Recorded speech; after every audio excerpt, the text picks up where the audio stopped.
This is a lot of poke now, though, with Varus and Corki. So a little bit of a different vibe for Gen G. I mean, it is so tough to actually get through all of that damage. You consider the Heimerdinger turrets as well. And BRION don't have a comp that dives well. Like, you have a Maokai who can go for the aggressive route with a twisted advance. You have a Gnar who could potentially get in there into the backline and set up for a big ultimate. But even if you do, Peanut is there to peel for the poking champions, the Varus and the Corki. So on the fountain pictures with the cheers.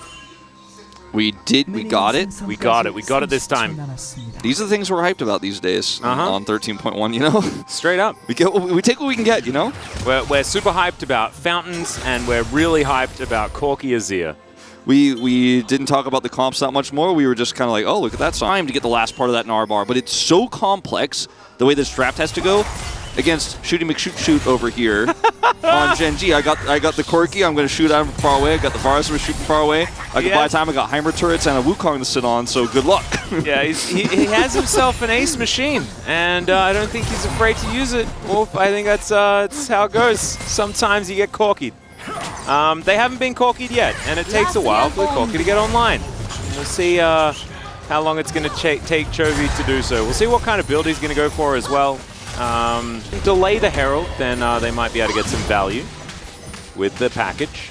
As Peanut's Wukong win rate, pretty high. Of course, played the majority of the games last year. Yeah. Where Gen G were pretty and last season, yeah. Yeah. It was, yes, of course. Both of those things were true. As, all right, Grenade will connect. A lot of damage onto Effort here as level 5 was hit, and oh, the last B will connect. And that is going to be first blood going over to Delight, as Delight is now just going to stand in front of Pays, soak all of these bullets. Look at this guy. Look at him. Look at him. Look at that little hat. Oh, man. Does not care. I like the weight on the last shot as well. That was really good. Just, you know, tennis, because BRION don't have a comp that says, oh yeah, we got 2 Drakes and now, you know, Lucian has Gale Force, or, you know, now we have a really fed jungler who's going to be running around the map assassinating people. It's not a Talon game or anything like that. It's not a Kiana game where you're thinking, okay, we got a lead, now we're just going to smash Gen G and that's how we're going to do this. It kind of gets the first Drake and Gen G are like, okay, cool, so what's, you know, that's what you guys got. And they could contest this Herald. Yeah, mainly because they're calling their bottom lane up. You can see Henna actually walked away from that turret assuming that Pays was going to make his way back. But no, he's towards this mid lane. Bro, setting up for it. Morgan, great Narbar right now as the Nature's Grasp comes in. Gen G are just going to turn though and immediately get rid of the Gnar. He can't even go Mega. Poor Morgan.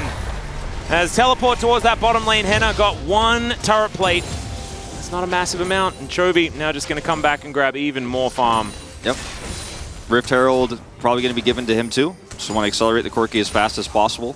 Easiest will not die in this mode.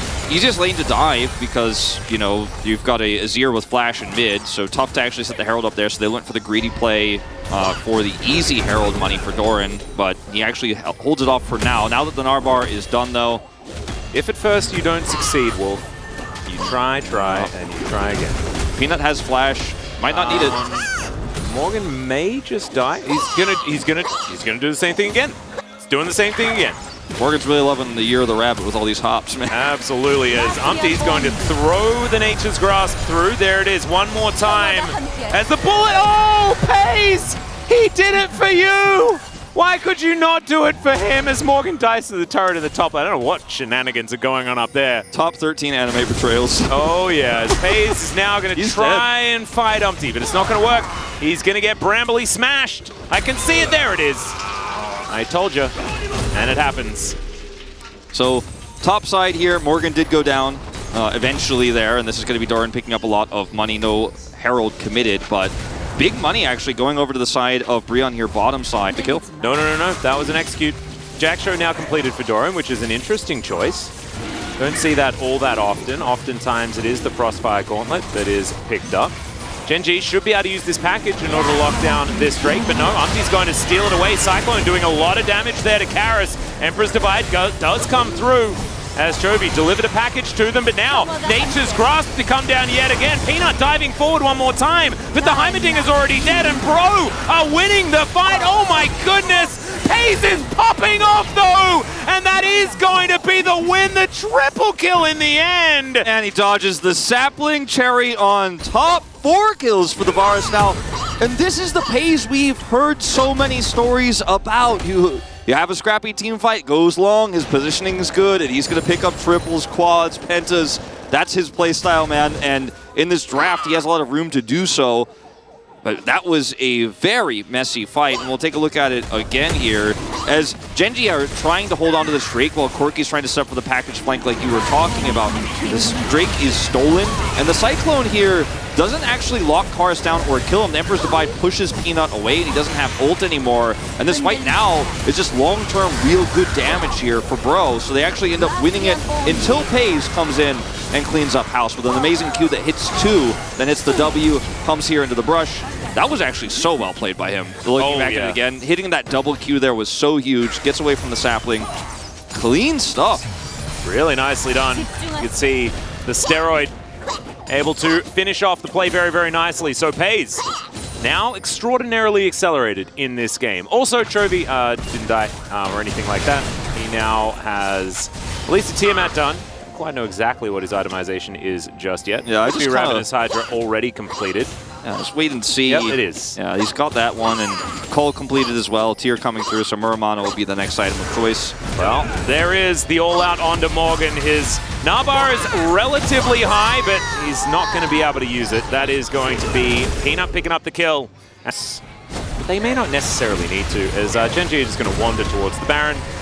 And yes, Bro, know that this is happening, but Gen.G might just be able to stick to this one and just lock it down. Nature's Grasp to come forward here from Umpty. Let's see if that can actually stop any of this from happening as the curtain call is going to come in. Emperor's Divide is flashed by FaZe so beautifully, and immediately he just punishes. Doran's going to be taken down as well, though, as it's a 1-for-1 in the end. Low health bars on Gen.G means they don't want to go back in. FaZe looking good today. Pixel perfect on that. Cleanses as well, instantly gets out of dodge. They do not secure the Baron, and I think it's really important here for BRION that they actually do commit to that. Now they're going to grab some bounty gold here mid, trading obviously for the Ender Turtle bottom, but they'll take any gold you can get right now as BRION. And this is what we were asking for, and what Chronicler was talking about is not just rolling over and dying in this game.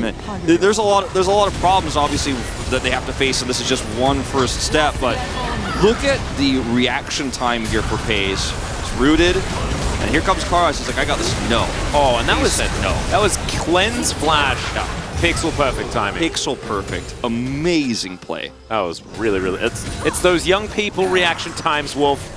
Oh. And as far as I know, I mean, we'd have to watch it one more time to be 100% sure, but I do not think he knew that Karus was there. And Karus had an amazing play himself, right, to actually set up for that and assassinate the Varus. 99 out of 100 Varuses died there. FaZe is the one. That was a really cool play from Karus that could have actually saved this and allowed BRION to come back into the game. That could have been Baron. If FaZe had died there alongside Doran, then yeah, absolutely. Could have been a really, really bad thing. Instead, it's Karus that dies, and so it all kind of falls down. Doran's like, man, this guy might steal my POG away. Well, Henna could just be dead here. He hasn't really been playing much of the game. Outside of this one moment. He's been some bullets from off screen, but that's about it. So, a bit of a sad welcome to doing stuff. And he does not escape. So, guess what? Baron is going to be started up here again for Gen.G. They have vision control, they have choke point control here with this Corki. Chovy, pretty risky positioning here. We're going to Valkyrie early. No package here, but I think the confidence that they show around there being no Jhin here is warranted because Karus, I mean, they know where he is too. Like, there's just nothing BRION could do except take the soul, but they didn't do it fast enough, so... Oh no, it's the lose everything. Yeah. They're gonna do the lose everything, Wolf. That's the not good play. You don't... Losing everything is generally bad. It's not decisive enough here. It is kind of Gen.G picking on the Fredda BRION weakness, which is that indecisiveness, which is not being able to make the risky plays as Umpty caught in a very predictable position. The all-out comes in, Peanut secures the Drake, and then they take down the tree as well. Oh dear, Genji really starting to roll over this one. Yeah. All the power. Oh man. All right, Peanut gonna get spotted. Doesn't hit the ward. He instead decides he wants to go in 1v2. And you can't really blame him as he's extraordinarily strong. Ludens is complete here for Chovy as, oh, the knockup! Morgan is going to be able to find Peanut though, and I think he should die. No, never mind. Peanut's immortal. Umpty's going to go down extraordinarily low. Bro are so far behind, they could land everything, and it doesn't even seem to matter. Yeah, this is just oppressive Genji. Really clean game from them. It feels like we took a time machine here, and yeah, it's not Ruler and Lehens, but it's a Chovy Corki game. Peanut being supportive. Doran, really nice plays around those objectives. They won fights without Chovy. Yeah. And it's still just a wash here for Fredit Brion.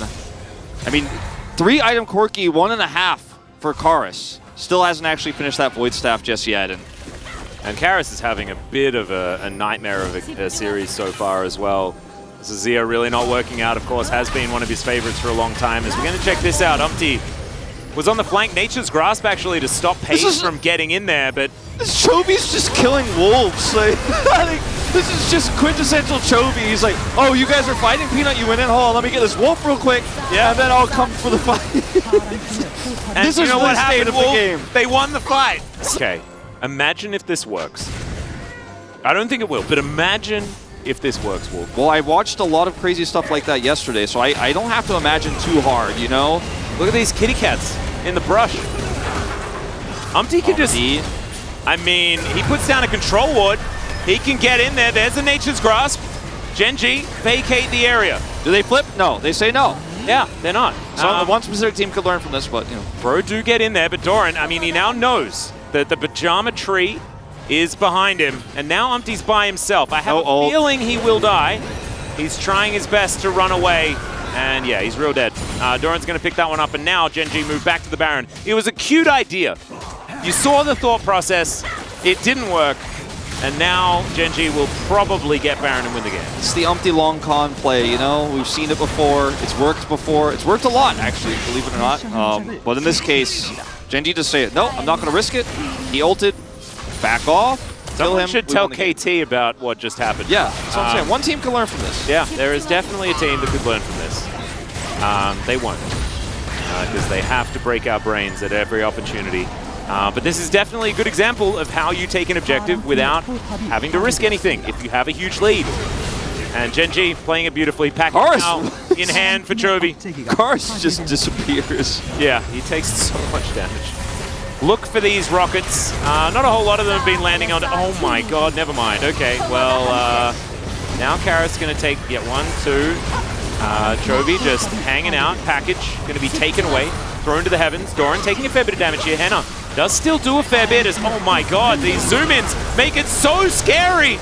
Oh god, okay, Curtain Call comes in, only one bullet goes out though as everyone's on the fountain. There is the flash to immediately follow, but it's not going to be enough. Karis finds a decent ulti as Pace goes golden on the fountain and survives as the Nexus is not so lucky. Genji, 2-0 over Bro. Doran